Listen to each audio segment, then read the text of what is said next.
When did we get to the point where we're always blaming our adversaries for the weakness of our candidates?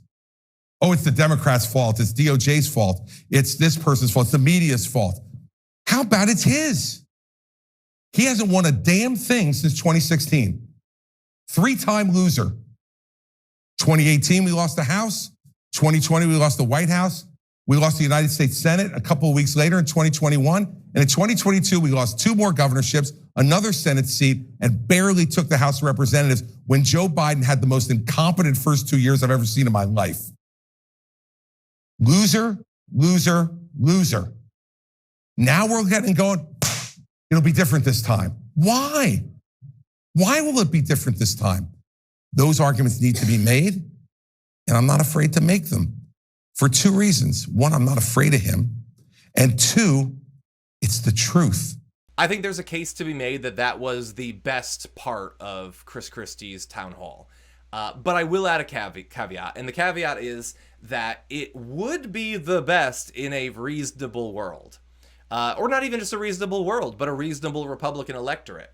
If the Republican electorate looked seriously at the claims that Chris Christie made there about what happened in 2016, 2018, 2020, 2022, as well as, by the way, state legislatures, special elections, then it is just indisputable that Donald Trump is a massive drag on Republican ability to win.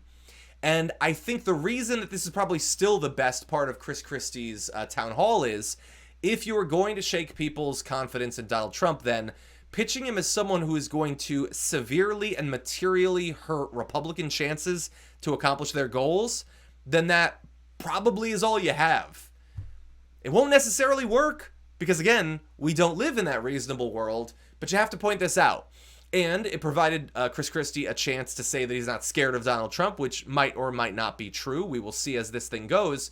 But he also said that it's the truth, and it is. It's not necessarily a truth that the Republicans are predisposed to accept, but it's the truth. Now, here is where I would criticize it or provide a little bit of advice for future times when Chris Christie is going to roll this out. I think it should be a big part of his campaign. I think it is likely to be a big part of his primary campaign. The loser, loser, loser thing.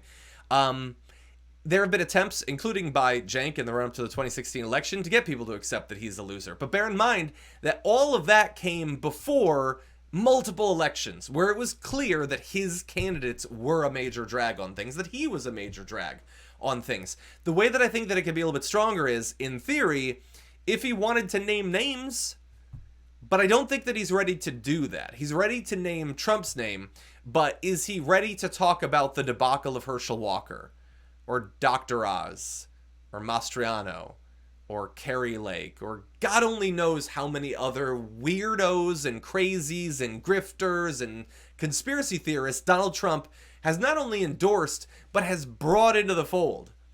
He's not singularly responsible for that. I think that people like Marjorie Greene also inspired a lot of really incompetent, mostly illiterate, insane conspiracy theorists to think, hey, government's for me too. But Donald Trump, I think, was at the, he's the conductor on that train. Marjorie Greene is just, running around throwing poop at people on it. And so I think that you shouldn't speak so vaguely.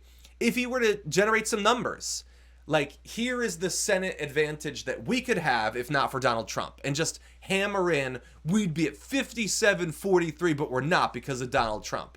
Or, if a generic Republican had been running, Kevin McCarthy's, lead in the House would be at 37 seats or something like that. We would still have 2 senators in Georgia. Like, you got to start doing some specifics. And I don't know how willing he is to do that. But I do overall really like the strategy.